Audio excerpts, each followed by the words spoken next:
along to the Popture podcast. My name is AJ. Hello. And over here, what's your name?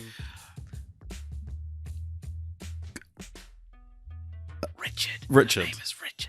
He gets a little bit shy when there's a girl he likes listening. And it's you, the girl listening to this. The girl listening to this. This whole podcast is for the girl listening to this. Spooky season is over, and with it comes a new dawn. A dawn. I can see the sun. A new day. A new life. And a new. For me. Okay, and I'm feeling good, Richard.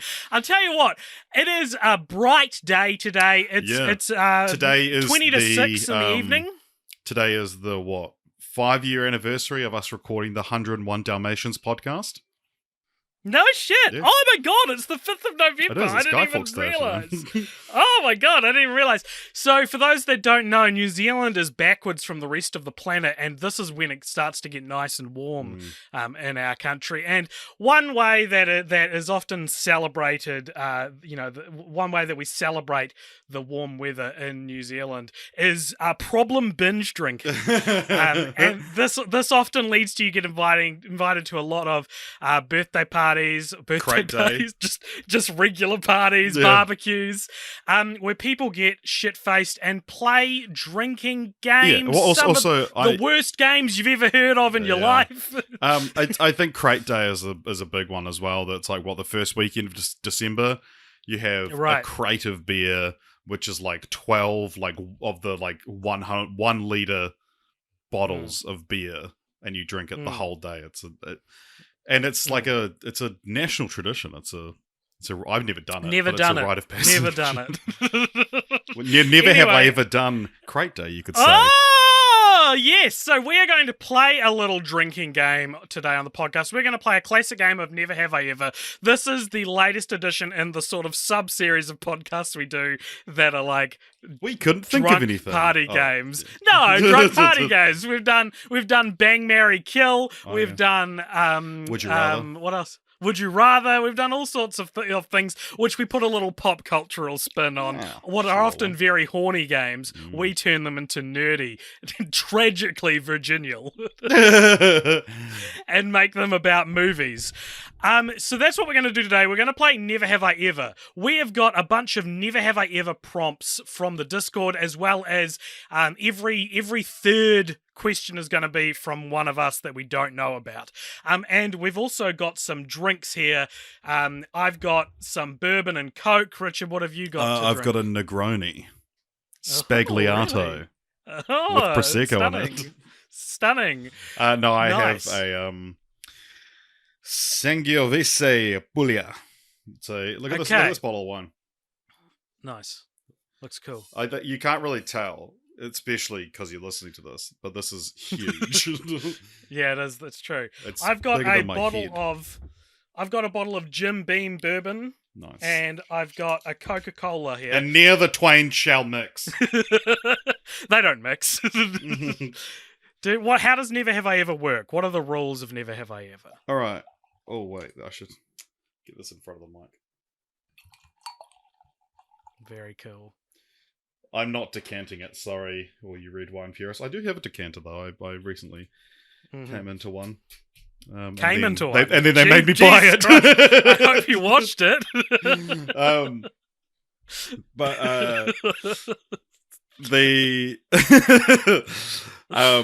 So never have I ever, you say a statement, never have I ever worn shoes, and then everyone at the party who has worn shoes, which I imagine would be everyone, would then have to take a drink.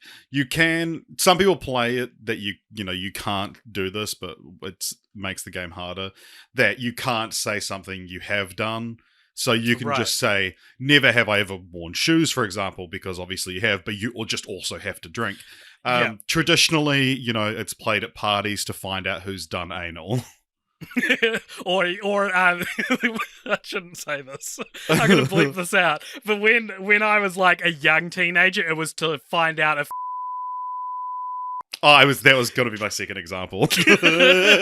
I'm actually going to bleep that out. People can leave that up to their imaginations. Or how far have you been? Was another one. Yeah, that was yeah, like yeah. that was a classic. Yeah. Yep. So as I said, we've got a bunch of prompts from the Discord. Again, these aren't very sexual. We said we're not really trying to reveal all our secrets here, though some of them are a bit flirty, a bit PG, I guess. And so PG parental guidance.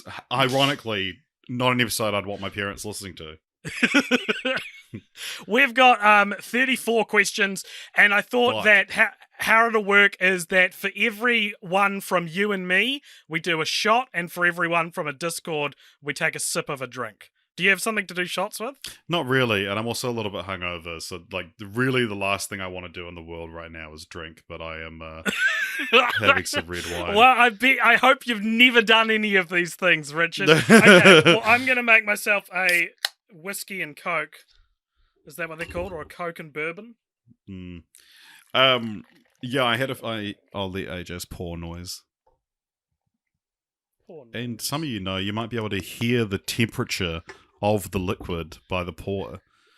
Little fact. All right, I've got this cute little wine glass thing here. I imagine I'm going to pour bourbon into that and then pour that into the drink. Yeah.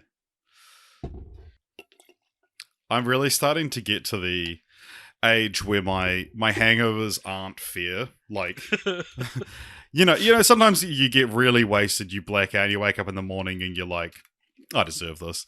This morning I woke up with like a splitting headache, and then, and I'd had only like 6 to 8 beers. They were quite high percentage beers, but I didn't get that. That's so much to me. I would never drink 6 to 8 beers. That's your problem, dude. You're drinking 6 to 8 beers. That's the issue. But I didn't get that drunk, and I didn't get like really queasy symptoms. I just got a headache mainly. And then I went to McDonald's and got a like a 2 cheeseburger combo. And between the first and the second one, I was like, oh my God, I feel so sick. I'm going to throw up. And then I was like, I know what I'd do. I'll eat the second cheeseburger. And then that made it fine. Alrighty. So I thought we could start. So I guess we won't be doing shots for host questions, but that's all good. So we'll do a sip and we'll announce that we're drinking. Yeah. We just have to make very obvious drinking noises. Yeah. Okay. So should we have our like how we do the buzzers during the quiz? I'll go chug a lug, and you go glug glug. Okay. All right, sounds good. All right. I thought we could start with one of the ones I wrote down that I anticipate will be the first drinks for both of us. We'll go through each of these questions, and if there's a story to tell, we shall tell said story. Richard, never have I ever cried in a movie or TV show. Glug glug. Oh, chug-a-lug. I was trying to be the cool guy. I was trying to be the... I like doing this one first, Richard, because crying is a sign of weakness, and as is this game is supposed to be embarrassing, and I wanted to embarrass both of us. And I want you to look like a girl. Yeah, exactly. What movie or TV show have you cried in, bro? Are you okay? There's a lot of the like obvious ones, but they're not as interesting. Like Big Fish makes me cry. And I was actually talking about this yesterday, but you know, there's a difference between a movie making you well up, or you know, that builds to a single tear, and then a movie that makes you cry or sob or weep, or however you want to differentiate between the two. So like I saw Mrs. Harris Goes to Paris for the second time, and I welled up. One of those might have formed a tear, but the 2 movies I can think of that I like bawled at. One is the 2012 film The Impossible with Naomi Watts, Ewan McGregor, and Tom Holland. Pre-mole removal. Pre-mole removal, Tom Holland. God damn. And yeah, The Impossible is one of the like. There's a moment, I won't spoil the film, but there's a moment at the end of the film. If you've seen it, it's when Ewan McGregor opens a note, and I was like, this is not fair. Like, it had snuck up on me, and it was like, I was like, this isn't fair. This is not fair, movie. And I just broke down crying. Did the note say, you are Lisa Simpson? Don't bring it back. The only other movie that's done that since then, really, is Night at the Museum 3. Right, with Revenge Robin of the Williams. Tomb or whatever it is. But yeah, that It's absolutely not called Revenge of the Tomb. what's the third one again? Secret of the Tomb. Yeah, well, it's close enough.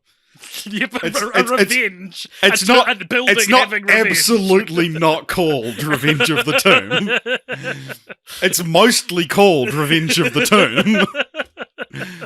But that was like during lockdown, and I was like, it was one of those. I hadn't cried in maybe 2 years, and I needed a really cathartic cry. And it's funny because I say I cried in Night at the Museum 3. I told the story on the podcast when we covered it, but that they go, oh, really? Night at the Museum 3? And I go, oh, you know what? It was Robin Williams' last film, and he's got this really beautiful goodbye scene. And they go, oh, yeah. And I'm going to go, but that's not the part that made me cry. It's when he says goodbye to Attila the Hun. But I knew the Robin Williams scene was coming up.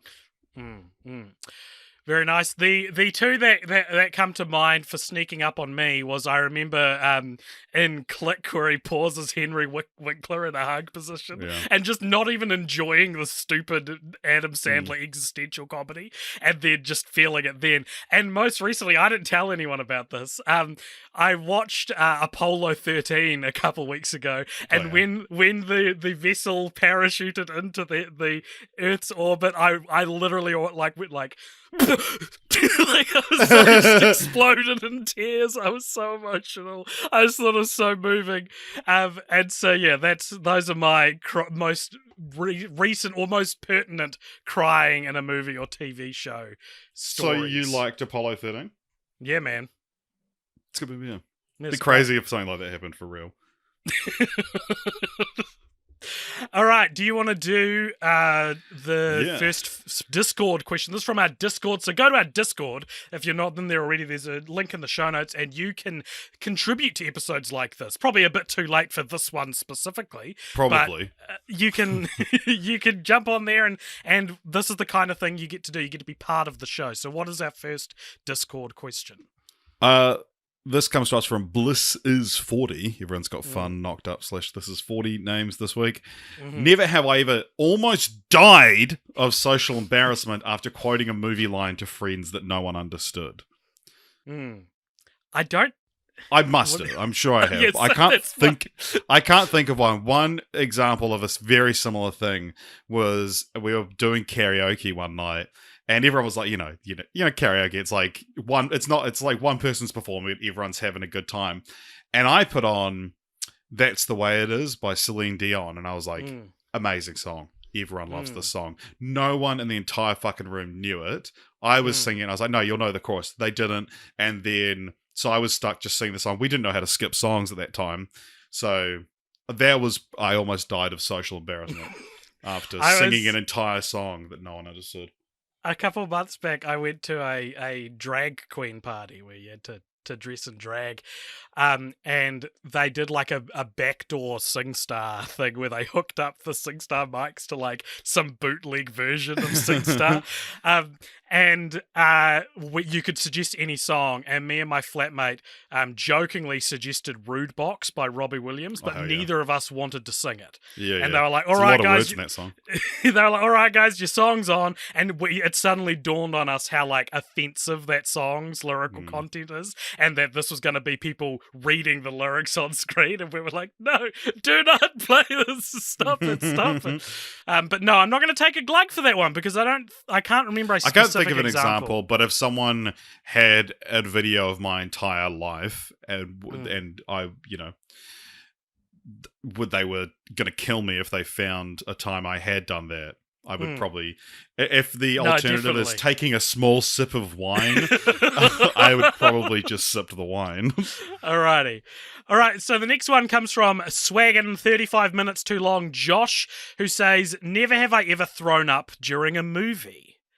Are you going to drink for this, Richard? I am not going to drink for this. I went about 8-9 years without throwing up until quite recently. Wow! Yeah. That's insane! That's incredible! I did not know that about you. Really? Yeah, I used to. It was my party trick that I could just throw up on command in like 2011. Polar opposite things learned about you today. And yeah, and then I just stopped vomiting for 10 years until I Wow. had food poisoning and it was just blasting out of both ends. I did this with bee stings. I got a bee sting when I was 8, and I swore to myself I'm never getting one of these again, and I still haven't had one. Wow. I don't think I've thrown up during a movie, but I do have this weird memory of getting over a tummy bug when I was 10, and my dad taking me to the movies to see Series of Unfortunate Events, the Jim Carrey one, and I remember lying just pale and sweating on the cinema seat with a bottle of water just resting on my stomach to cool me down, and just thinking I was not recovered enough to go to the movies. But I didn't throw up, so all good. Nice. All right. That's time for one of my questions, I believe. Oh, give it to me. Never have I ever watched a movie while high. Glug, glug, glug. AJ like it a Devil's Letters. I've watched, this year I watched The House high, and I gave it 5 stars on Letterboxd, and it's currently this movie I barely remember that's sitting in my top 10 of the year. I also watched Emperor's New Groove, and what's the one that everyone says Coco was a ripoff of? Book of Life. Book of Life I watched high. And we were watching that, and I was so out of it, and I was so confused, and I was like, is this why? Coco? What? No, it wasn't that bad. But I was like, why are there 2 narrative devices? And apparently my sober friends were like, that was a valid criticism of the movie. Is that it's both it has a narrative wraparound of people reading a book about the story, but then in the story it has 2 gods who are using the humans as their pawns. And I was like, it only needs to be one of them. And apparently that wasn't that stoned of a thought. Yeah, I've never really been high. I legally, for the record, got high in San Francisco. And yeah, I got real fucking high. And similar to you, I had Jack in the Box that night.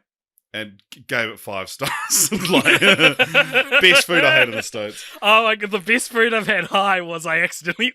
This is so funny. I actually ordered a quarter pounder, but I actually removed the cheese from it. on Uber Eats, and so it arrived and I was like, oh my god, I've removed the cheese. And so I went into the fridge and I got just a piece of cheddar, slice of cheddar that they sell on packets, and I replaced it, and it's a lot more high quality cheese than what McDonald's usually have. And so I put it in and I ate. I was like, this is the best thing I have ever tasted. Awesome. Well, there we go. All right.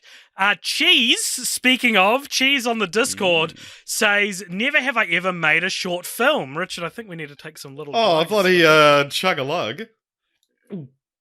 It's like a point-and-click video game sound effect where the character drinks. I feel like I'm playing Grim Fandango. There's a broken sword over here. Yeah, I mean, as people probably know, if they follow Popture closely enough, I've nearly made 12 short films this year for my Project $1 genre, and outside of that, I've made plenty of other short films, and so have you. Yeah.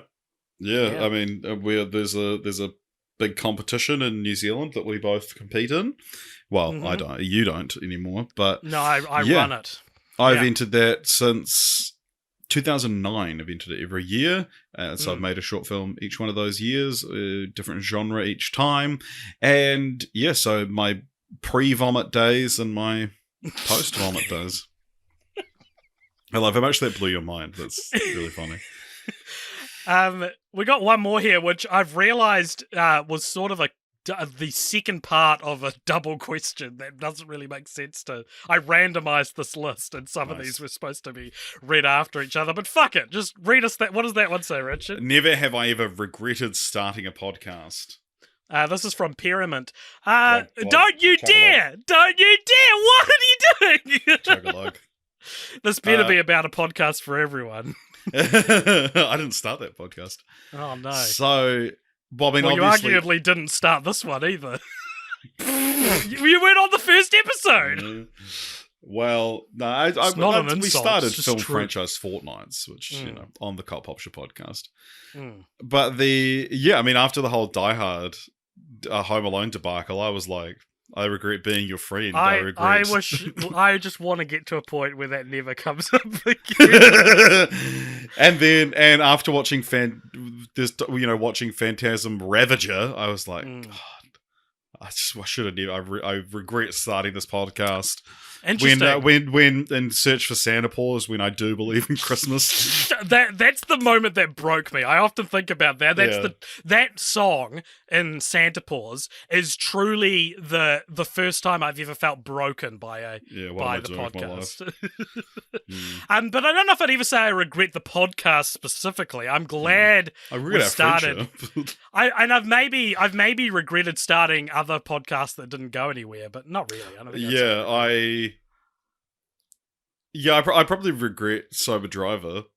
Do you regret starting Sober Driver, AJ? I didn't start it. You and Dave. So we told this. Is this an I was listening to an episode recently where you very briefly mentioned it. So in 2016, we'd just started Film Franchise Fortnights, and our friend Dave Correas was like, let's start a podcast with the three of us where Richard and I will get off our face wasted, AJ, and you stay sober. Something I hate doing and hated doing at the time, Staying but I sober. want... Well, just being the only sober person around a bunch of drunk people, but I like wanted to, I wanted to develop ideas and be open to creative things. But you were sick, and we had to beg you to come around. I think I had to go pick you up, and then Dave and I got a bottle of whiskey, and before even I think maybe downed the bottle of whiskey, or at least half the bottle of whiskey before we started recording. And I have vague memories of the start of the record, and then I got so blackout drunk. I vaguely remember starting the podcast, and then I just woke up the next morning. We also, for context, we record this on a Sunday night. I had work on the Monday, and I woke up. I was so drunk. My the oven door was open, and there was a charred black pizza in there that we clearly decided to put on at some point, which is, that could have ended very badly. And it was probably, that might be the drunkest I've ever been, which which is saying a lot for me. If AJ said that, it would mean nothing. It's just a new flag on the but that was crazy. And then I went to work, and I remember I booked flights to Christchurch for 48 hours, actually. And I had to take half a day off in a few months' time. And I went and told the boss, and I was like, hey, just so you know, I've bought flights to Christchurch in a couple months' time. So it would be possible for me to book, to have, do a half day that day. And she went off her fucking nuts at me. Screaming at and this was the nice boss. She was the one that you'd go to if and she was like, no, she's like, no, you haven't. And she said something along the lines of even I wouldn't do that. I refuse to believe you actually bought the flights, because no one would be that irresponsible and stupid to buy flights before they've asked for the time off. And it was I'm asking to leave a few hours early in a couple of months' time. And and then I was like, oh, okay, yeah, sorry. And then just as I was leaving the office, I was like, also, I'm really sick. Can I go home? And she was like, get out of my sight. And that was because I was so hungover from doing Sober Driver. But that was crazy. I still think about that. It's such a weird reaction to such a menial request. And then I emailed her being like, hey, the flights were real cheap, and it was a 24-hour sale. So I just bought the flights and thought, okay, who cares? It's not a big deal. But I should have asked you on Saturday if I could buy them. It was weird. And that's why you regret Sober Driver. I remember that. It was also busting a nut, which gave me the shits. To this day, Sober Driver is on another level the drunkest I've ever seen you, and it was right at the start of our friendship. And I've always felt it feels like when you watch like an early season of like a 10-season sitcom, and there's some real inconsistent thing that happens in the early episodes. Like how Monica's the slut in the first season of Friends. Is she? I don't know. Yeah, like I was more thinking about they were like, oh, that'll be her character. She'll be the slutty one, and then right. Like I was more thinking the season, she's not. I was more thinking about how like Dr. Cox is in love with Carla in the first season of Scrubs, and how that's like so weird to think about. Like, yeah, all right. Well, there is the answer to what I didn't think would have. Neither of us marked this down as we'll have a story. That's probably the longest story so far. All right, time for one from me, Richard. Never have I ever skipped a cutscene in a narrative-based video game. I'll fucking finish my drink. I don't care. Drink up, motherfucker. I'm not drinking. I would never dream of doing something so against the spirit of art. Well, okay, so AJ has a pretty liberal definition of, what did you say, narrative-based video game? Yeah. AJ, well, okay, so the where this comes from originally is, for my birthday years ago, Jess got me a copy of Spider-Man 2 on PS2, which is a game I've spoken at length about on the podcast and in my personal life. And we were playing it, and then the cutscene came up, and I just went, yeah, cool, skip cutscene. And AJ was like, why would you do that? That is insane. Why would you play the game if you're just going to skip the story? And then it's like, but the thing is, and I mean, for that, I was like, oh, I've played this game like hundreds of times. I just wanted the web swinging mechanic. And you were kind of like, oh, you know, like it's just the story of the movie, and you've played it before. All right. But then it came out that I'd never watched a single cutscene in all of Crash Bandicoot. And you were like, how do you know why you're getting the crystals? And I'm like, they're the shiny thing. You need them to finish the level. Who cares? And it's like, no, Cortex tricks you into getting them. Crash Bandicoot 2 has a good narrative. It has better gameplay. Like, something like The Last of Us or Uncharted, like what I would call narrative-based game, I don't skip the cutscenes. Unless I'm doing a replay and it's one of the real long cutscenes. Like, even that is unforgivable to me. Why do a replay if not for the marry the story and gameplay together? I've replayed things probably more like if I was playing The Last of Us now, or one of the Uncharted now, it's probably been long enough. But I would play them 2 months apart, kind of thing, and it's like I'm pretty fresh on the story still. But yeah, I the funniest one was the argument about Crash Bandicoot, that you couldn't understand how someone could play the game without knowing the story, and I didn't understand that you needed a reason to do any of this stuff in the game. It's you jump on the box, you need Wumpas, like. Why am I getting the crystals? Because I want to unlock more levels, because I enjoy the game. And I think that means I like the game more than you. Interesting. I think that's a ludicrous argument. I will say as well that with cutscenes, I've come to realize I hate cutscenes. Like, I think play Half-Life. There's no cutscenes in it. Well, Portal 2 is a great example of a game with no cutscenes that has an incredible story. And yeah, it was Infamous Second Son. It was on the PlayStation PS Plus, and I was like, I played through it, and you'd have a 2 or 3 minute cutscene, and I was like, okay, I'll watch, because it's a narrative based game, and I would watch the cutscene, and then you are walking through like a hospital looking for someone, and you can't use any of your powers, and so it's just like takes 5 minutes to just walk through the scene. You can't even run, and then it plays another 3 minute cutscene. I was like, I actually don't care. And that was the moment where I was like, I actually do not like cutscenes in games. And there's one of the Metal Gear Solid games that's like, it has a 1 hour 40 cutscene. I'm like, I would rather die. Really? Yeah. It's like you finish the game and then it plays a movie. And it's insane to me. That is insane that people enjoy that. That pushes my limit, but I wouldn't say I'd skip it. I'd just say I'd probably think it was stupid that they did it. Yeah. I just think all cutscenes are stupid. Well, I think something is fundamentally broken in you to think that. Well, you better fix it. All right, what's the next one from the Discord? Never have I ever snuck a meal into the movie theater. That's from Swagging 35 Minutes Too Long. Josh? Have you? The choice of the word meal sticks out to me. I've snuck food into a movie theater. Yeah. But snacks and my own chips and drinks. When I say chips, I don't mean fries. I mean like crisps. That would be a meal. That would be a meal, exactly. Yeah, in terms of sneaking hot food in, I've been delivered remember. hot food in a theater, but that was yeah, like in a boutique supported somewhere, that. Yeah. I've been with people who have snuck like cheeseburgers in and stuff like that, but I don't think I ever have. All right. CGB says, never have I ever missed the best part of a film due to needing to shit.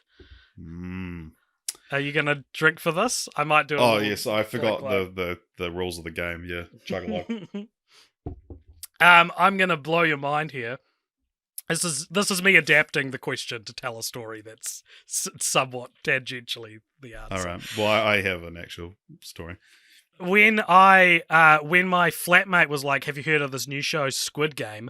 I went and took a shit for like 20 minutes of the first episode, which I still haven't gone back and seen. I've seen the red light, green light game, but like I missed the middle of the first episode of Squid Game, and I don't think I paid attention for much of the second episode either. See, and this to me feels like worse than skipping a cutscene. It absolutely is.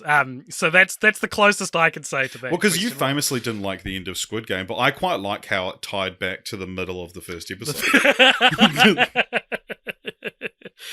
Do you have a story relating to this question? Yeah, so this one would really stick out to someone on our Discord but they don't listen to our podcast.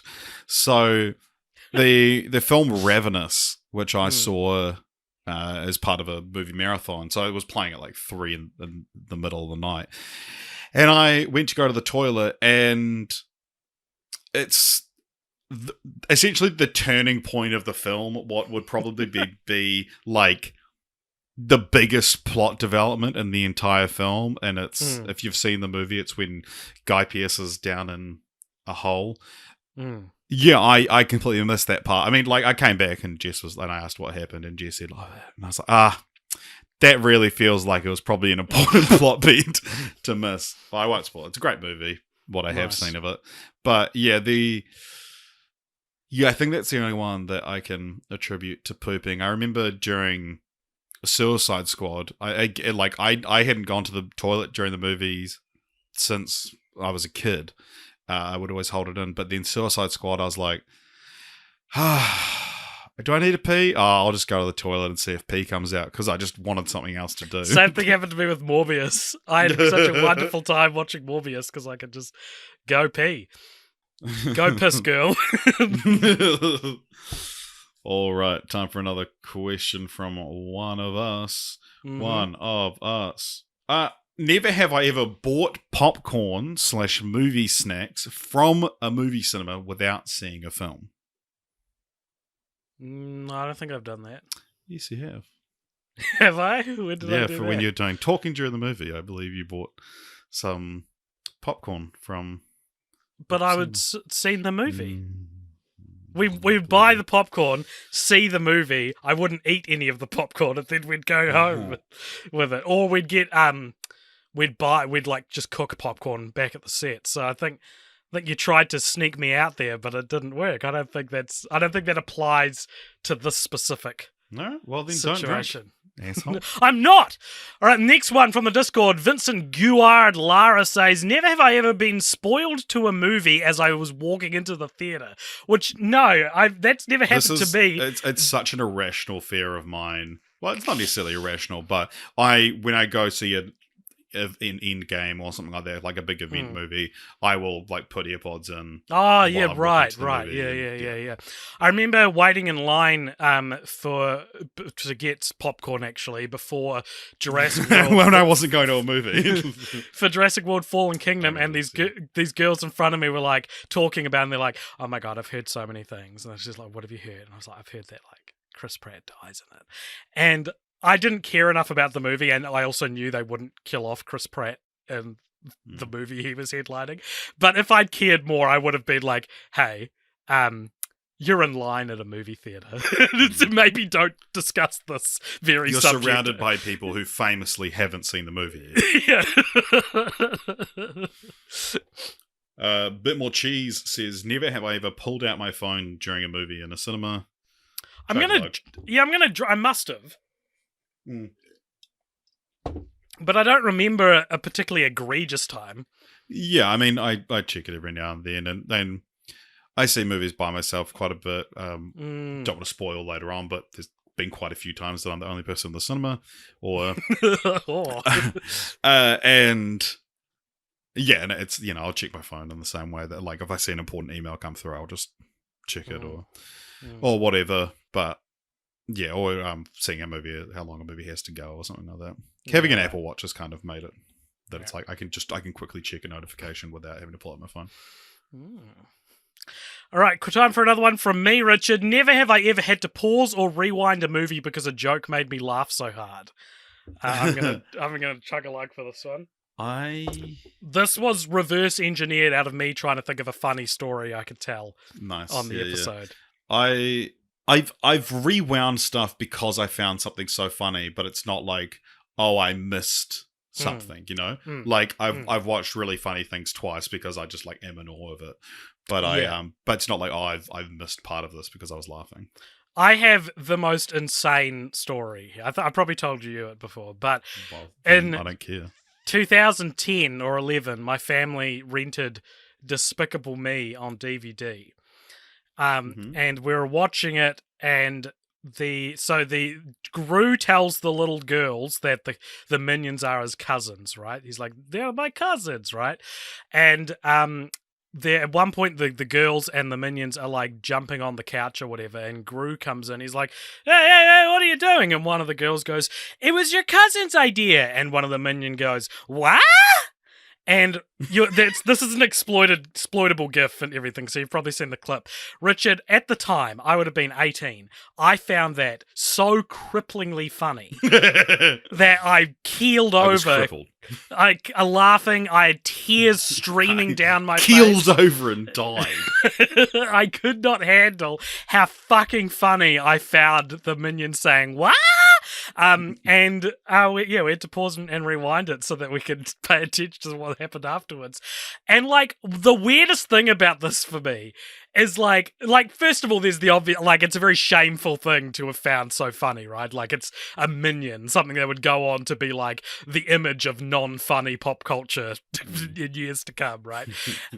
But like the weirdest thing is, like, I don't find it that funny now. Like, it's like as funny as any other cartoon doing a silly voice. Yeah, like, I don't know why I found that so, like, painfully funny when I saw it at 18. But yeah, that's my weird Despicable Me story. I'm having to refill my glass. Oh, nice. All I've got after this is bourbon. I don't have any more Coke. Just some ASMR for you. What? I said ASMR for you. Oh, thank you. Perryment from the Discord says, never have I ever started a podcast. And then says, I just really want to hear the origin story. I started a pod called Chug-a-Lug. I started a podcast called Sober Driver. No. No, I started a podcast called Bustin' a Nut, which was me, David Correos, and Jess Stevenson just eating a shitload of the dairy near our house. This is when you and I lived together as well with Dave. And I remember I refused to be on this. You refused to be part of it. Well, because I knew if I was part of it, I would have to edit it. And it never came out, so no one ever edited it. And the dairy near our, or the convenience store, just like for our American listeners, near our house had like peanuts in the shell, and we bought like a kg of them, and between the three of us, we just cracked them open, ate them, and just shot the shit, just three friends having fun. And boy, yeah, it gave me the shits real bad. Eating a lot of, raw peanuts. I also started another podcast called Land of the Long Dark Cloud. You didn't start that, I started that. All right, well then tell the story, AJ. And this was another one we tried to start with Dave. That was going to be like a New Zealand true crime podcast, which all I remember from it is Dave farted. Yeah, well, I misspoke and made it sound like a guy got shot in the butt, and Dave farted into the microphone, and I chose not to release it because I felt like neither of you were taking it seriously. What's the origin story for film franchise Fortnite / Cold Popture? Do people not know this already? I feel like I've told it more than you have, so I want to hear your side. Right. So, well, I mean, Cold Popture existed as an entity since 2014. AJ, we get it. Where it was just YouTube videos. And then when I moved to Auckland, after a year or so in Auckland, I really wanted to start a podcast. I had done one episode of the Cult Popture podcast, our first episode with Jeremy and someone named Evan, who was maybe our shortest lived sometimes host because he never came back. And we talked about the most disappointing films of 2015, which is still weirdly still to this day is our recurring episode we do. Not 2015, but the sequential years. And it's basically you and I had known each other beforehand from broadcasting school, and basically I feel like we were both very lonely at the time, and we were like, we should become friends, let's hang out. And on the first time we hung out, like trying to kickstart a proper friendship, I remember you said, do you want to start a podcast? And I was like, I was here to ask you the same thing. And we thought we sort of kicked around a few ideas. I remember one of your ideas was we make a movie and do a podcast, like chronicling the it. process. And you turned it down because you were making a movie with your friend.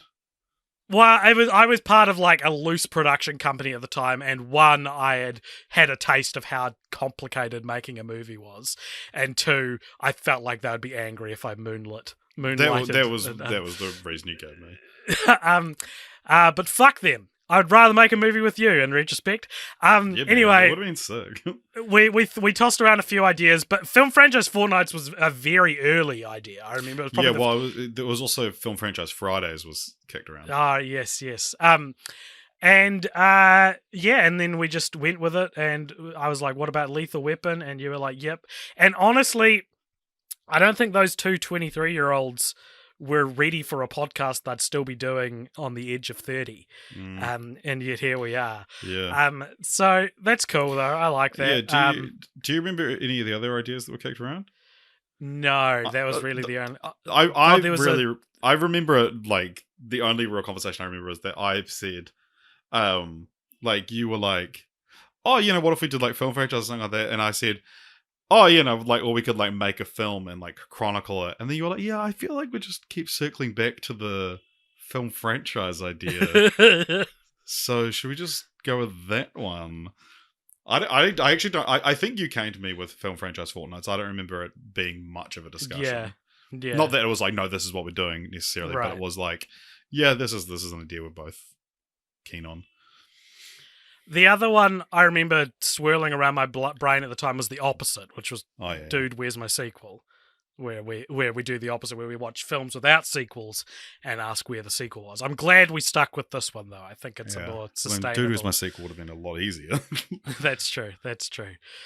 All right, from Mike Noyes on the Discord, we have, never have I ever snuck booze into a movie theatre. And no, I haven't. No, I haven't either. Yeah, weird. Huh. Well, what's the next one from you, Richard? Oh, that is not... we've lost my thing. All right. Oh, never have I ever been told to shush during a movie. So I've never been told to shush. Well, I haven't. I don't know if you have or not. I don't think I have either. Well, then. Unless it's been by you and it's not been in a cinema. Yeah, I don't... Yeah, I can't. This was one that I wasn't like trying to catch you out. I was genuinely curious because I know you have a loud voice. Yeah, but I respect the form. I respect the filmmaker too much. There have been times where you've yelled something at the screen when we've been together. Yeah, but I haven't been told to shush for it. It's been in the spirit of the camaraderie of the theatre. It's been the creed of the cinema, Richard. Bliss's 40 says, never have I ever made a Sims character of a crush to marry them in game or of an enemy to kill them in game. I haven't done this, but I did once make a Worms, the Worms PlayStation game. Yeah. I once made a team called Heartbreakers and named all the worms after girls that had broken up with or rejected me. And it was to clarify, it was very much as a joke. It was to kill them. No, it was as a joke because I thought it would be a funny idea. And then one of those girls who I was still friends with came round to play it and was like, "What's this team?" And I just cracked up because I can't believe you didn't mark that as an AJ story when that's the funniest thing you've said. I honestly, I'm gonna chuck a look. Oh, really? I've never even played Sims. I kind of grew up with The Sims, and I made my classmates and stuff like that, and I'm sure I did this. Okay, nice. Artuno says, never have I ever walked out in the middle of a movie in a cinema, and not because of an emergency. I've only ever walked out of one movie, and it was for an emergency, I would say. It was Jess got a migraine during Little Women. Chug-a-lug. No, you say glug glug.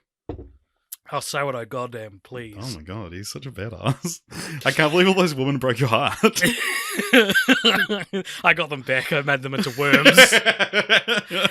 I Heidi Klummed them. Nice. So I mentioned last week, I walked out of This Is 40. I've never seen the end of This Is 40, but I'll save that story for our next episode of the podcast in which we're covering This Is 40. But I walked out of The King's Speech. Midway through, I went with a girl who worked at the cinema, and I did have a crush on her. And she is a worm. And if she's listening, she was a worm, actually. I don't know if she knows I had a crush on her, though. So if she's listening to this, why did you make me walk out of the King's Speech? I really didn't want to leave. I'd like halfway but through. also remember that the girl listening to this, I have a crush on. Oh, true. I turned to her just absentmindedly, like glanced over at her in the middle of the King's Speech, and she was like, "This is really boring. Do you want to go?" And I was like, "Okay." I had that during The Nice Guys, but I didn't leave. Nice. You're a stronger man than I. Well, it had like 15 minutes to go, and I was like, "Let's just stay." Honestly, I can't remember that. I remember her saying, "Let's leave," and I was like, "It has 15 minutes to go." I don't remember if we actually... I'd already seen the film, so I don't remember if we actually left or not, but I was like, let's just stay. Interesting. Right, one more Never Have I Ever from my personal vault, Richard, and this one is a secret that's going to piss you off. Okay. Not real pissed off, but podcasting content pissed off. Never have I ever logged a movie on Letterboxd despite not having seen all of the movie. Drink. Something which I know you hate, and I've never told you that I've done this. The thing is, though, that it's like I admitted to not having seen a key scene of Ravenous, and I have logged that on Letterboxd, so I do have to. True, and I already talked about the Squid Game thing, but most recently, and this will really piss you off, a movie that until the last week was my lowest ranked of 2022 so far. I did not see probably about 20 minutes of it. But I thought I left at the start of the third act, came back and saw the end and thought, this is terrible, and then ranked it as my lowest until I saw Grimcutty a week ago. Oh yeah, what was the movie? I'm Not Okay, I think it's called. Oh yeah. Awful movie. Or Not Okay. Not Okay, is it? Yeah. I don't know. Yeah, I know the one you're talking about, but yeah. Yeah. It's got it's got Lorraine's daughter in it. Yeah, why would you think I would care that much about that? Because I know, like, whenever someone logs a movie or said, like, I didn't like this movie, I walked out, you're like, so you haven't actually seen it then. Right, yeah, true. I thought this would piss you off more. No, that's really... I mean, my thing is, like, when someone doesn't like a good movie because they're like... Right. And they're like, oh yeah, I didn't even see the end of it, and it's like, well, then you haven't formed an opinion on it, like, and I mean, it's like with something like Not Okay, it's like you probably got the gist of it. I haven't seen it, but it's like, do you know what that movie's about? It's someone like faking being sick or something, right? It's someone who fakes being a victim in a terrorist attack. Yeah. For clout, and it's a comedy. And do you want spoilers for Not Okay? Do you want to know what the message of the movie is? Well, how can you spoil it? You haven't even seen it. I've seen the ending. Here's what the message of Not Okay is. You shouldn't do that. Which Really? is like, yeah, no shit. What are you talking about? I should also say I have also logged and ranked films on Letterboxd that I was like trying to sleep while they were on. My flatmates were watching them, or I was like, I remember Woman in the Window. I barely watched, but got enough to know I hated it and ranked it. I've ranked movies on Letterboxd. I have no recollection of watching, but I logged it at the time. The one that I apparently I watched Home Again, the Reese Witherspoon movie, on my birthday in 2020. And for so long, it baffled me. I was like, why the fuck? Like, did I actually do this? Or maybe it was in 2019. It was the year that I was watching a film every day, I think. And I was like, why did I choose this to watch on my birthday? And then I racked my brain. And then I looked at the cast as Michael Sheen in it. And I was like, oh, Jess would have made us watch it. Very good. Somehow we've gotten out of rhythm. Like, it was like you ask one, I ask one, then you ask one that you've written. But for some reason now we skipped something and it's doubling up. But what's the next question, Richard? Never it should even out here. Have I ever lied about seeing a movie to seem cool. Fucking chugga-lugga-lugga-lugga-lugga. Really? I haven't. I don't think I've done this because I don't think it would make me seem cool. The main one that I remember lying about, and this was like growing up. I wouldn't do it like these days, but Team America World Police. Lied about it because my parents didn't let me watch R-rated films, but so many, they had the cool parent or whatever, and I could, like 5-6 years before I saw Team America, I could pretty comfortably quote the entire film because I had just picked it up through everyone quoting it and be like, you've seen Team America, right? But America, fuck yeah. And I specifically remember Heat and Intermediate in the changing rooms quoting Team America World Police with people and a film which I'd never seen and didn't watch till I think the end of high school. I didn't know you were a Heaton man. I am.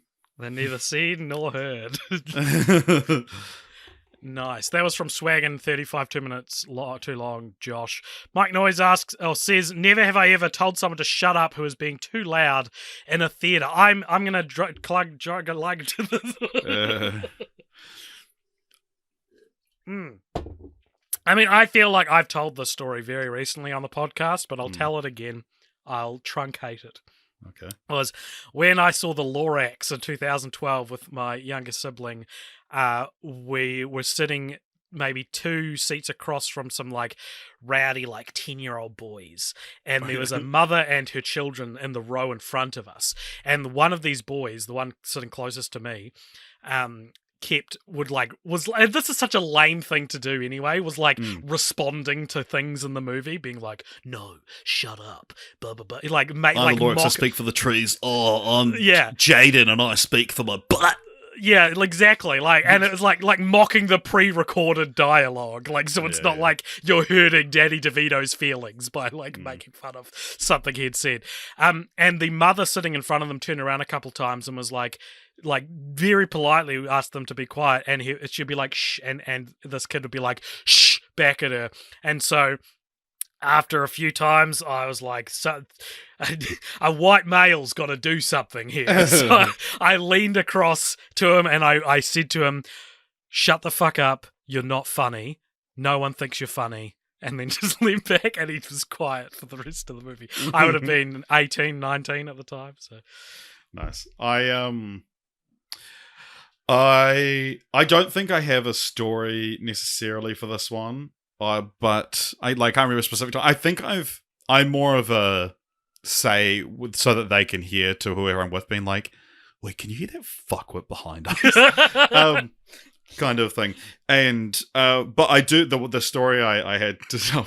So opening night, Morbius in IMAX. I went with some friends, so it was like me, Jess, and then a friend of ours and her reasonably new boyfriend.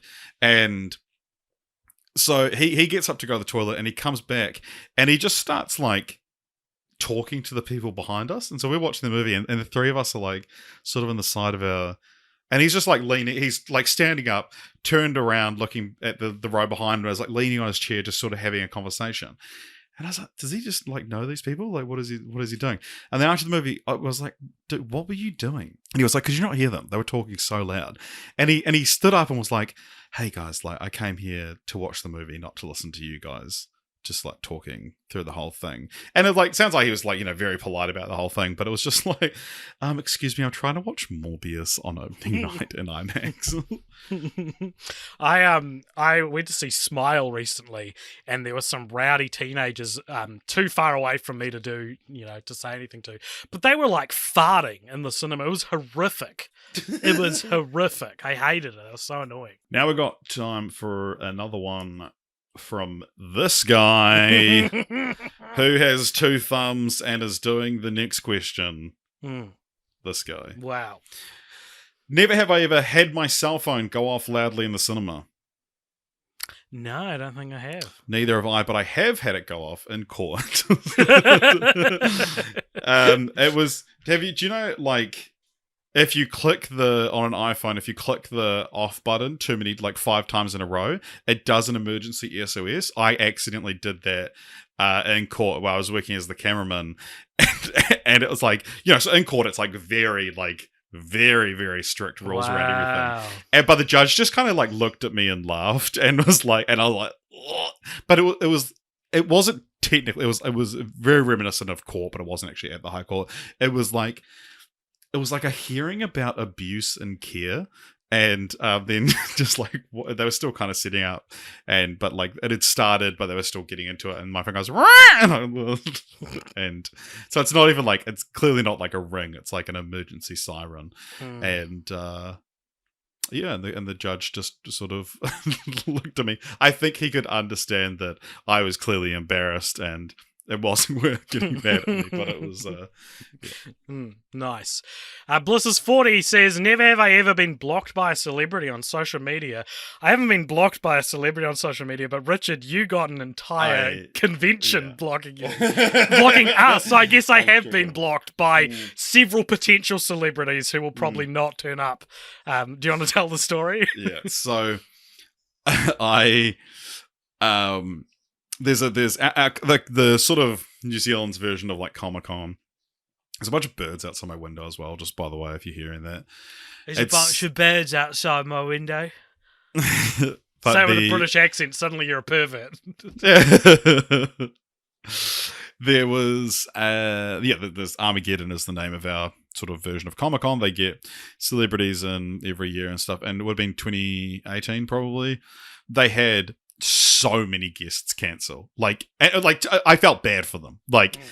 All of their big, like Tom Welling, I think was supposed to be one of them, and he cancelled. Tom Felton and stuff. Tom Felton always cancels, dude. He always says he's going to do it, and then never does. But they got these like pretty decent ones, and like they'd had.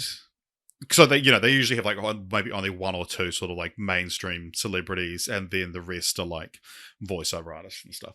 But they had, I think, 9 lead guests cancel, and so they were kept on having to replace them and find new ones. And then I think they ended up having someone pull out like the day of, or like the day before. One of their international guests was like, "No, I'm not coming."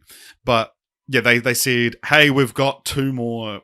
Like, we're announcing these 2 people we've managed to score as a couple of weeks before the ceremony, the event." And someone's changed something now. There's a couple of weeks before the event, and I replied to them on Twitter and said, "Oh, cool, that'll be so much more disappointing then when they cancel." And then Armageddon blocked Cult Popture on Twitter. I'm going to shut my window now because it's getting too loud. Okay. So, funny follow-up to this story, though, is that this year, Armageddon came back. They didn't do it during lockdown and stuff. Well, they couldn't do it last year because of lockdown, but I met and have quite a good working relationship with the PR/social media manager for Armageddon now. And I met her and I was like, really wanted to know. And I was like, so how long have you been doing this kind of thing? And she said, oh yeah, like 4 or 5 years. And I asked about like who runs the social media and stuff like that. And I can't remember exactly what the specifics were, but I found out like she wasn't running the Armageddon Twitter page in 2018. So I was like, oh, okay. And what I think is so funny about this is that, like, it's not like just some random celebrity blocked us on Twitter. It was an organization that would actually be probably quite a helpful like content thing to be like rubbing shoulders with as a pop culture themed podcast in New Zealand. And it's also but now that I've become in a position where like they come to me and be like, hey, like, can you do a story about us? Like we need you. And did you go well? It's so funny, but I thought about if I see her again, I might be like, hey, you've got access to the account. Can you please unblock Popture on Twitter? It was a misunderstanding. Swagging 35 minutes too long. Josh says, never have I ever snuck into another movie. No, I'm too scared. Like, just much like sneaking alcohol into a cinema, this feels like an American cliche that just does not happen in New Zealand. I mean, now that I'm 29, I don't think I have much reason to sneak into another theatre, but yeah. Yeah, I remember people talking about having done it, but I've never done it. I'd be too scared. But I remember... I can't remember what movie I was at, but I was with a friend and these two girls sat down next to us and were like, what movie is this? And we were like, it's fucking Pirates of the Caribbean or whatever. And I remember like being like, why the fuck? Like, what the fuck? Like, just so confused by it. And then my friend was like, oh, they snuck in. Like, they'd left another movie and come on, so they didn't know what they were watching. And I remember being like, they're probably flirting with us. Damn. And then so, yeah. Damn. All right, another one from me, Richard. Never have I ever become addicted to a trashy reality TV show, and I'm going to take a sip for this, and it's your bloody fault, Richard. Really? Mm-hmm. Do tell. In 2018, another 2018 story, you messaged me, Richard, and you're like, hey, AJ, have you heard that Shane Dawson is doing an in-depth YouTube docuseries on Jake Paul? And I said to you, who's Shane Dawson? And apparently this was baffling to you that I'd never heard of Shane Dawson. It was crazy that, someone who's been an internet boy. For sure. Yeah. I think when I maybe did recognize him, but when he had different hair. I didn't know any of his content, but I was just aware of Shane Dawson. And I thought, what an interesting idea, like a documentary looking at like the psychoses of a like an influencer who's totally sold their soul and and so started watching this thing that it was like 5 parts long. They got longer and longer. And then they added an extra part as well. And in the second one, he like interviewed a amateur therapist about whether or not Jake Paul was a sociopath was the question.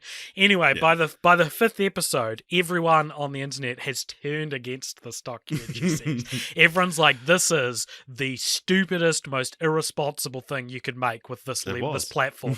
And I was so mad because before you told, did you even watch the end? Was it? Yeah. Oh, okay. I remember I watched some of them with my sibling, and then they stopped watching toward the end, and I was like, "Well, great. Now I'm watching it by myself." And what pissed me off? Because the last episode, I remember Shane Dawson was like, "I've got a 90-minute interview with Jake Paul, just cutting it down." He was like, "No, release the full thing." He's like, "Oh my god," and hyped it up so much that he was going to release the full 90-minute interview with Jake Paul.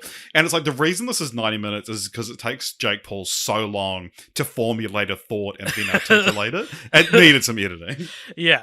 So what? And in the 5th episode, he interviewed Jake Paul's ex and was just like, no, but he didn't actually beat you, right? And she's like, no, he didn't. Well, Shane Dawson just completely fell down the Jake Paul rabbit hole and then was gaslighting his ex-girlfriend into saying he didn't abuse it. It was insane. It was the worst thing ever, Richard. And what really pissed me off about it was I didn't even know who Shane Dawson was. And now I was watching this extravagant, horrible thing he did. And I'm staunchly against reality TV shows. I think a lot of them are very exploitative and very evil and very bad for society. And the reason I'm against them is not because I can't watch them. It's that I am just as susceptible to anyone else to getting addicted to them. And I remember watching that 90-minute video being like, I am watching this now because I am invested in the very drama of Jake Paul's life that I actually proudly didn't care about until now. And that's what annoyed me about it, was that I'd been sucked into the whole reason why these things are made fun of,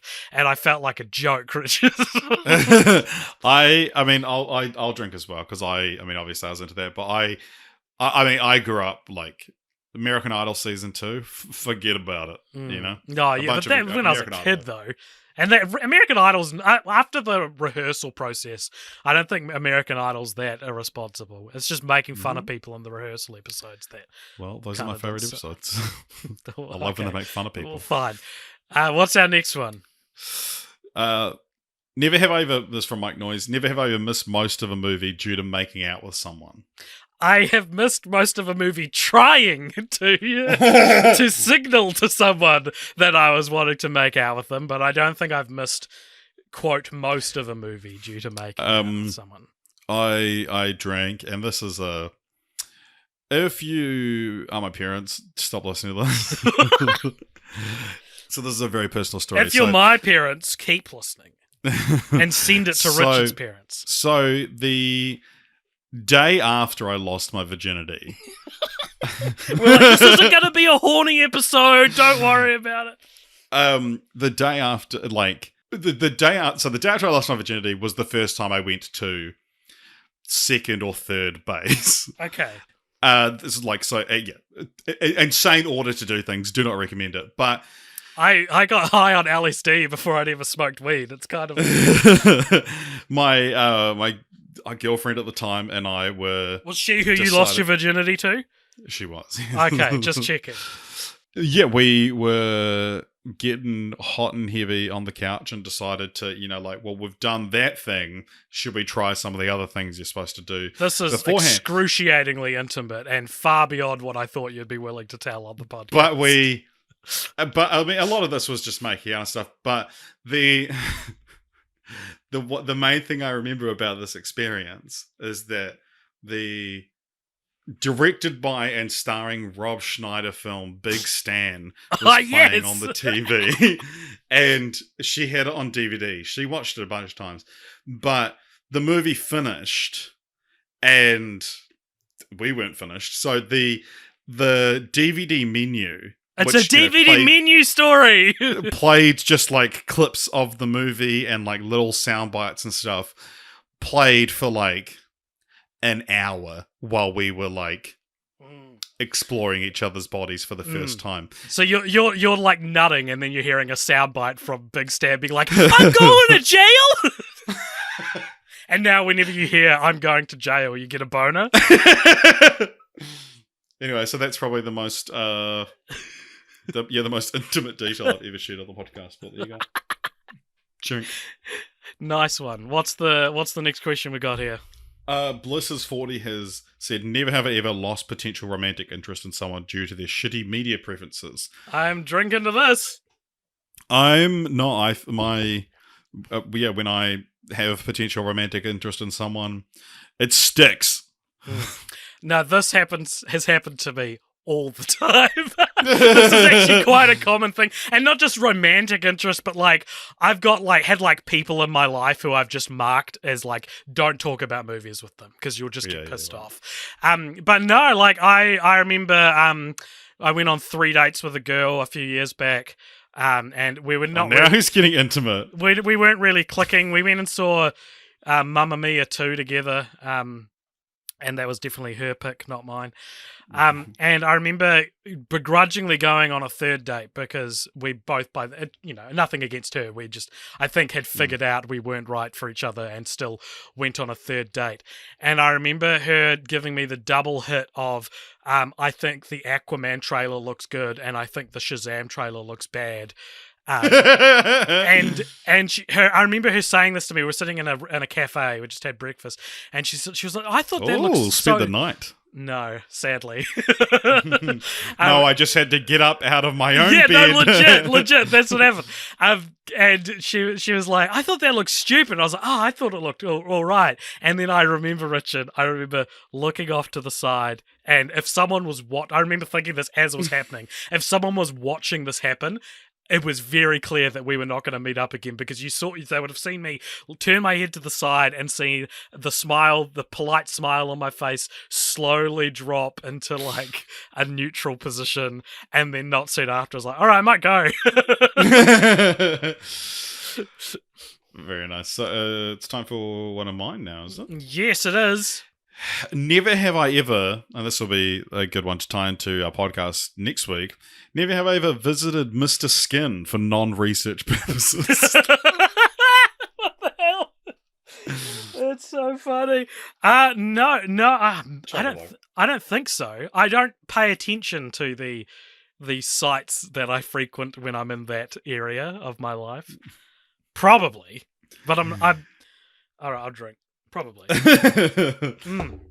All right. Becca the cowboy emoji says, never ever fallen asleep in a movie theater. You ever done that? I've started snoring in a movie theater, but I wasn't asleep. You weren't asleep? What are you even talking about? Yeah, I sometimes when I'm really relaxed, if I'm in a certain position, my breathing, not like proper snore, but my breathing will turn to like. I remember this happened when we were watching Breaking Dawn for the podcast. Yeah, I fell asleep for break during. I fell asleep during Eclipse. Okay. But yeah, during Creed 2, we watched it at like 1 p.m. after I'd been working since 4 a.m. and it was during the training montage out in the desert. I was like, oh, actually, no. Tell you what, I have fallen asleep during a movie. Oh. On one of mine and Jess's anniversaries, we went to go see the Lego Ninjago movie, and there's like the whole training montage of that. I slept through, and then I woke up and I turned to Jess and I said, "Oh my god, I was just asleep. What happened?" And she says, "I don't know. I was asleep too." So we both slept for the same like 20-minute period of the movie.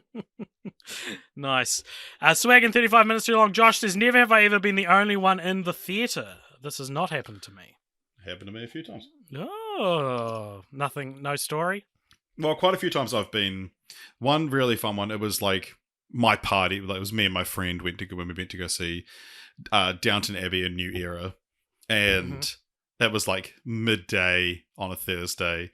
And I thought, a bunch of old ladies would have gone to see it, but no, it was us. And so we like had a great time just like hollering, and like it's one of those things where I enjoyed the movie so much more because me and my friend were like trying to make each other laugh and trying to. Wait, so you weren't there alone? You were there with a friend?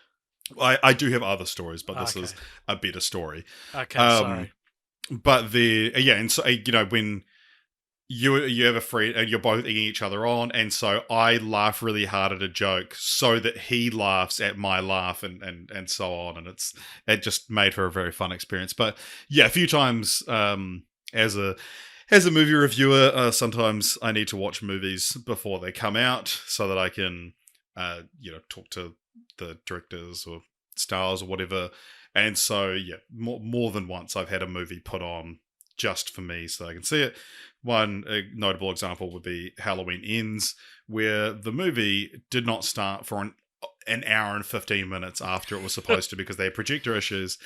And when you go into the cinema and you're walking in and they have like this sort of ambient lighting so you can find your seat.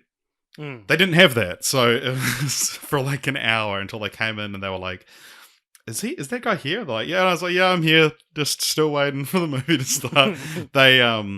They put on they're like, do you want some more light in here? I was like, oh, that'd be great. Yeah, thank you. And so, yeah, for like an hour, I was sitting in complete pitch black. Wow. After like 20 minutes, half an hour, I went and said like, hey, just so you know, like I am here and I'm waiting for the movie to start. Because it was like it was like 2 hours before the movie theater actually opened as well. But then, yeah, when they finally got the movie started, they felt so bad. They bought me like free popcorn drinks and a double pass to like the boutique 9 cinemas. in the morning? Yeah. Well, it was like midday by then. Okay, all right. It was like, the film was supposed to start at, it might have been 10 the film was supposed to start, and it didn't start till 11:15 15. If I was offered popcorn and soda at 10 in the morning, I'd be like, oh, no, thank you. Well, they asked me earlier on if I wanted anything, and I said no, thank you. And then they were like, hey, we've finally got it working. We weren't sure if you wanted some water or a Coke, so here's both, and here's some popcorn, and here's a double pass to the boutique cinema, which I used the other day to see Mrs. Harris Goes to Paris for a second time, and found out they're worth $44 each, those tickets. Interesting. So, Interesting that they would give someone who's there for a press screening a free ticket. It's it's exactly. Not that kind of situation. You didn't pay for this in the first place. Yeah, exactly. But it was just that yeah, sorry, we dicked you around when I was on the clock as well at work. Oh, but I was like, I got nothing else to do. Yeah, fuck it. Right, final question. Final never have I ever from me. Never have I ever written fan fiction. Never have. Take a drink for this, baby. Oh my god, you nerd. Well, and you're down to just your fucking bourbon now. Yeah. I could argue you have written fan fiction because every episode of Continue the Franchise, every segment of Continue the Franchise is technically fan fiction. Is that why you drank, or have you actually done that? No, I wrote fan fiction on fanfiction.net when I was 11 years old, Richard. I wrote a Jack and Daxter fan fiction called Jackass, like Jakass, which was the show Jackass, but with Jack and Daxter characters. And then I also remember I wrote one called Disc Knights, which was like a Kingdom Hearts-esque, every video game is its own planet, and it's about a character that goes to different video game planets. Nice. These are both probably still on fanfiction.net. I tried to write a Jack and Daxter encyclopedia as well, and I remember I just got bored and stopped halfway through a sentence because I didn't know it published it. And people were like, what happens next? You just stopped writing. It's really interesting. Yeah, I've never written fan fiction. I didn't know I knew people who did write fan fiction, but not as an adult. Come on, I'm not like that. But through work, I meet a lot of. Every year, I meet a new batch of 20-year-olds, and it's this fascinating thing of seeing them get. Put that in the out of context Richard and AJ quotes in the Discord. But they started. It started to be a common thing that they're when I was in high school, I would write fan fiction about me hanging out with One Direction or something, and that it's this is how they expressed their fandom. Yeah. Was just, and I was what was it a sexual thing? No, and it's I don't think there's anything you could say that would convince me it wasn't a sexual thing. That's the even less cooler version of fan fiction is writing yourself meeting a band. Yeah. That's not as bad as I wrote about Harry Potter. A non-canonical Harry. That's fine. I don't have as much issue with that. All right. Bliss's40 has submitted, never have I ever submitted IMDb trivia. Have we done this? I feel like maybe the podcast has. Yeah, we've submitted stuff on the podcast, I think. I've definitely submitted stuff to Wikipedia. I don't have any bourbon and Coke left, so if we're going to drink to this, I need to pour a little bit of bourbon. All right, well, you do, so. God, that was horrible. Oh, my God. Ugh. Oh, God, it's like walking on the sun. All right, Smash Mouth. Fuck. That was Bobby Hill from King of the Hill. Yeah, but that might as well be walking on the sun. Might as well be. Anyway, next one. Mike Noyes says, never ever watched a movie just to impress someone. I watch movies to piss people off. I've never impressed anyone with a movie I've watched. Most of the films I've watched for the podcast has been to impress our fans. Okay. Well, I'm not drinking to that because I think I will throw up, and we've got one question left, so I'm hoping I haven't done this. All right, last one comes from me. Never have I ever put up PlayStation cover art on my wall and pretended it's like it's a poster. What's wrong with doing that? I just haven't done it. It's a cool thing to do. It's cool art. Imagine if you got massive sized PlayStation 1 covers. That'd be cool. Like an AJ, Ape Escape. Drink. Fuck, I don't want. It's so bad, dude. I actually think. Do you want to tell the story? I just put it on the wall. What's there to wasn't tell? the one you cut the PlayStation logo off or something like that? Oh, God. And then really regretted it. Yeah, it was an Abe's Odyssey one. Mm. And I wish I didn't do it because it would have been cooler if it had just had the PlayStation logo on it, I think. Mm. And like mint condition. It was like a mint condition Abe's Odyssey, and I cut the poster art, the cover art.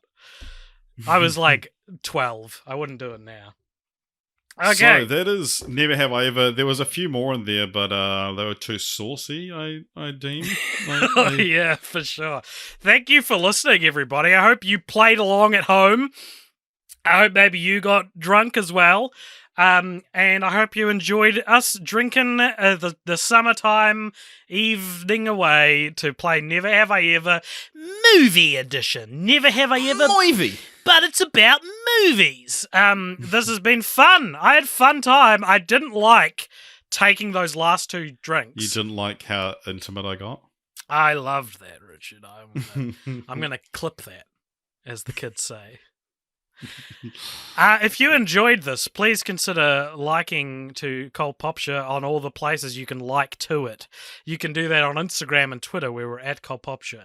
You can also join our Discord, which there'll be a link to in the show notes. And if you want to give us money so that we can feed our binge drinking culture, head on over to patreon.com/coldpopture to do that.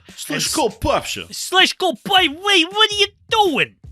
What are you slashing Cold Popture for, Shove the Patreon up your fucking ass, Christopher. Yeah, right. stay tuned for the post-credit Never scene. have I ever recorded a post-credit scene. Don't make me drink. Don't make me... Drink, AJ, you have to drink. Okay, I'm drinking.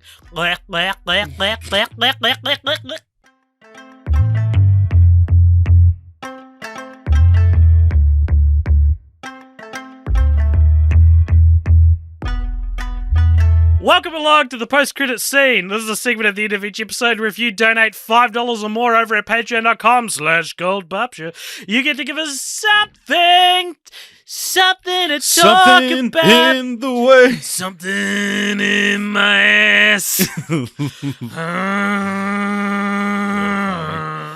It's the post-credit scene, so I've opened the door to get some airflow through because it's real hot. Because there's no rules in the post-credit scene. There are no rules in the post-credit scene, but there is one rule, and that is that we must answer this question. Do not This talk question about comes- post-credit scenes. That's the one rule. This comes to us from Camh, who says, who would be your crew on a movie? DP, AD, producer, screenwriter, lead actor/actress, etc. Maybe a genre for that crew too. DP, Roger Deakins. AD, Robert Rodriguez. Producer, Steven Spielberg. Screenwriter, Alexander Aaron Jones. Sorkin. Oh, Huh? I was gonna say me. Lead actor/actress. Actor would be Ethan Hawke. Actress would be Julie Delpy. And genre would be slice of life romance film. All right. Give me the categories again. DP. Emmanuel Lubezki. AD. Oh, just someone who's a good AD. Who's a good AD? I don't know. I said Robert Rodriguez. All right, let's go that way. I remember I had a conversation in Broadcasting School. I think I've probably told this in the podcast when we covered one of his films, but talking about who do you prefer out of Quentin Tarantino and Robert Rodriguez, and he said, I would rather work on a Tarantino film, but I would rather have Rodriguez work on my film. Nice. Okay, what's the next and one? then you got producer. Producer Danny DeVito. He was a producer of Pulp Fiction. Yeah, and LA Confidential. Mm. The screenwriter. Alex Garland. Oh, yeah. Lead actor/actress. Let's go. Who's the guy from Sorry to Bother You? Lakeith Stanfield. Lakeith Stanfield. Hello, there's a cat on the screen. Can he meow? He can bat at the microphone. What's the next one? And maybe a genre for that crew too. Let's go cyberpunk western. Nice. I would love to. I've always said I would love to make a horror as well. So that I cast. made a couple horrors this year. They've been fun. Yeah. A hack, if you list your genre on the movie database as horror, it will get added to thousands of lists on because people want to watch horrors. It's that's got to be the most popular genre, right? Horror. Oh, absolutely. Yeah. I think it's one of the ones that's like easiest to make for low budget as well. Nice. Look at him, he's so cute. What's that one? This is Crash. Hey, Crash. Can you hear me? Whoa! He just said hello!